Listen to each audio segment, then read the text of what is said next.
One way that we used codes and conventions in the documentary was through Vox Pops. This allowed us to receive our primary target audience's opinions and then encode the message of social media affecting mental health by knocking confidence into our documentary.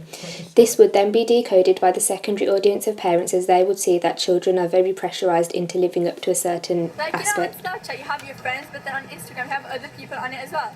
And it's like yourself online a lot to people, and then that causes self-esteem issues, which leads to mental health problems. In our documentary, we used an on-screen presenter. This allowed the audience to form a bond and relationship with the presenter. By conforming to the convention of having this, it engages the audience members with the purpose of making them want to carry on watching the documentary. By including facts and statistics, we were able to show the absolute truth behind mental health. The preferred reading that we were showing would be an eye-opener for the audience. The facts and statistics give extra information on the topic which would inform and educate the audience. By verbally saying the facts, people would listen more as it is serious. We challenged the codes and conventions as they would usually be on text and not spoken.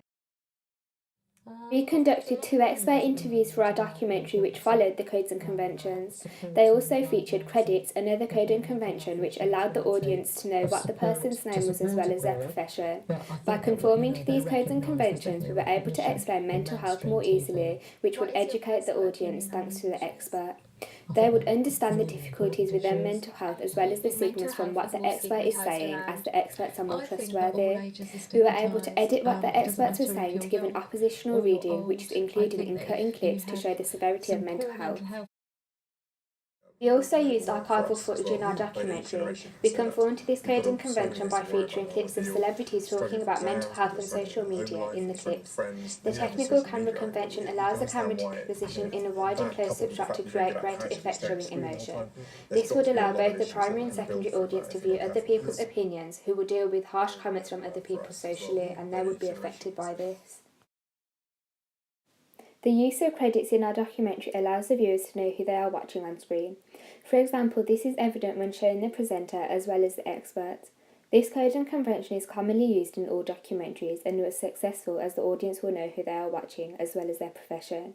In our documentary, the credits are in a bold white writing at the bottom of the screen.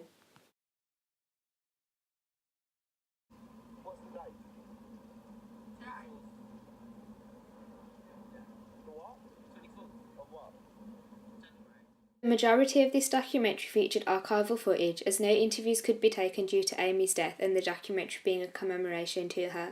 It's clear to see that the code and convention of archival footage was extremely important.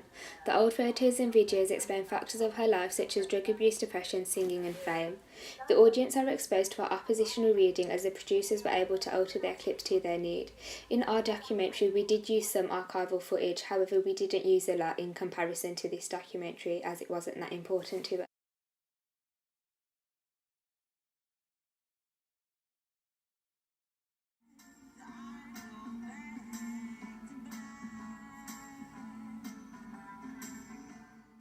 As the documentary is based on the late musician Amy Winehouse, it was obvious that the most predominant feature would be music.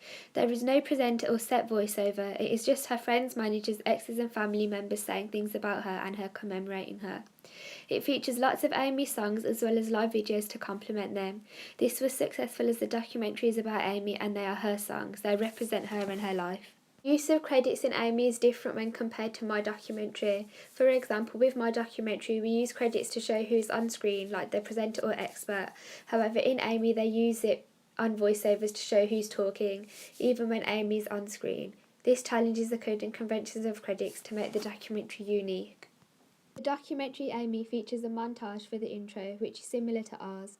The montage in Amy includes images of her as well as images of jazz artists, whereas in ours it features images such as social media posts, mental health posters and influencers such as the Kardashians. The montage helps to introduce the topic of the documentary and set a tone for the audience. The technical editing codes help this to occur. It was successful in my documentary as well as Amy, as is usually appealing.